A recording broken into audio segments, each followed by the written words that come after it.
పులిహోర వేములవాడ రాజన్న స్టైల్లో ఎలా చేయాలన్నది చూపిస్తాను. ఈ చింతపండు శుభ్రంగా కట్టుకొని నానబెట్టుకోవాలి. ఒక అరగంట నానబెట్టుకోవాలి. గట్టిగా ఉంది చూడండి, ఒక అరగంట నానబెట్టుకుంటే సరిపోతుంది.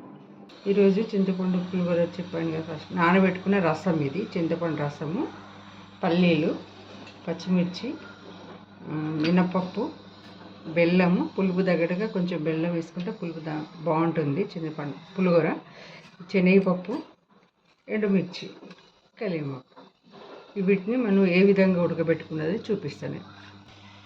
కొంచెం అల్లం కూడా వేయాలి. ఇది ఎలా తీసుకోవాలనేది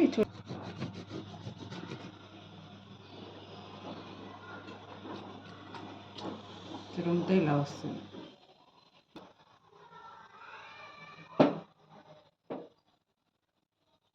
చూడండి, 2 పావుల నూనె పోసాను.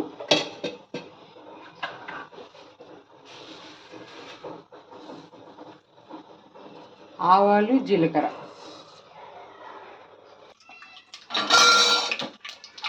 చూడండి ఇది వేగిపోయింది. ఆవాలు, జీలకర్ర. ముందుగా మనం శనగపప్పు వేసుకుందాం. తర్వాత మినపప్పు,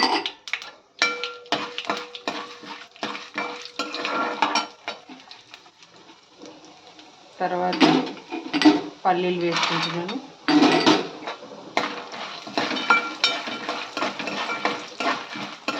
సిమ్లో పెట్టి ఇది మంచిగా బ్రౌన్ కలర్ వచ్చేటట్టుగా వేయించుకోవాలి. ఇది మంట చిన్నగా పెట్టి వేయించుకోవాలి. ఇది తొందరపడొద్దు.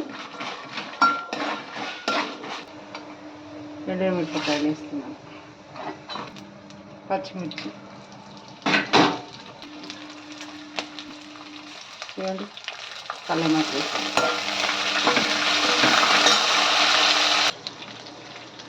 పసుపు వేస్తున్నాను, 2 స్పూన్ల పసుపు వేస్తాను.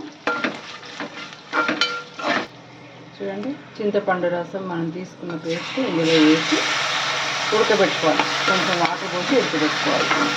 ఇప్పుడు మనం తురుగు పెట్టుకున్న అల్లం వేసుకోవాలి. ఇప్పుడు తర్వాత బెల్లం కూడా బాగా ఉడకాలి. రసంలోనే ఉడికితే అప్పుడు టేస్ట్ వస్తుంది. కొంచెం దీనికి పులుపుకి సరిపడా మనం సాల్ట్ వేసుకోవాలి. ఎంత 2 స్పూన్లు పడుతుంది. మూత పెట్టుకొని మనం చిక్కబడేంత వరకు ఉడకబెట్టుకోవాలి. మూత తీసి చూస్తున్నా ఇక్కడ వరకు వచ్చింది. చూడండి, చిక్కబడుతుంది. ఇప్పుడు మనం జీలకర్ర, మెంతులు వేయించి చేసుకున్న గ్రైండర్ పొడి ఇది కొంచెం వేసుకుంటే దీనికి సువాసన బాగా వస్తుంది. ఇప్పుడు ఎలా అయిందో చూద్దాము. అయిపోయింది ఇది. చూడండి, ఇలా చిక్కబడింది, అయిపోయింది. ఇప్పుడు మళ్ళీ మనం అన్నానికి కలుపుకోవాలి. ఎలా అనేది చూపిస్తాను. అన్నం వండుకొని ఉన్నది ఇలా పుల్లలుగా ఉండాలి అన్నం. దీనికి మనం ఇప్పటిదాకా ఉడకబెట్టుకున్నాం కదా, ఈ చింతపండు దీనికి పట్టించాలి.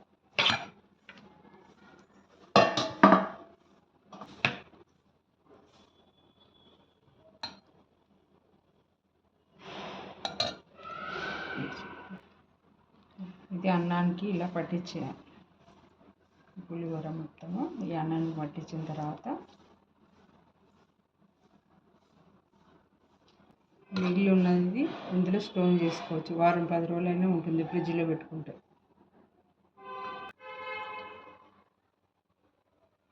మళ్ళీ కొంచెం ఆయిల్,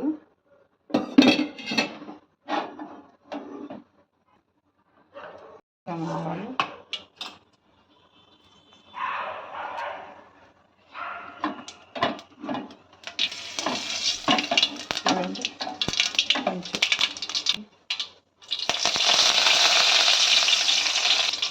కొంచెం పసుపు,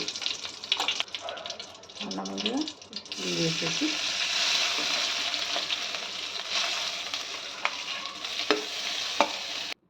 పులిహోర రెడీ అయిపోయింది. ఇది వేములవాడ శివాలయంలో తిన్నట్టుగానే ఉంటుంది. మీరు కూడా ట్రై చేసి చూడండి. నచ్చితే లైక్ చేయండి, షేర్ చేయండి, సబ్స్క్రైబ్ చేసుకోండి.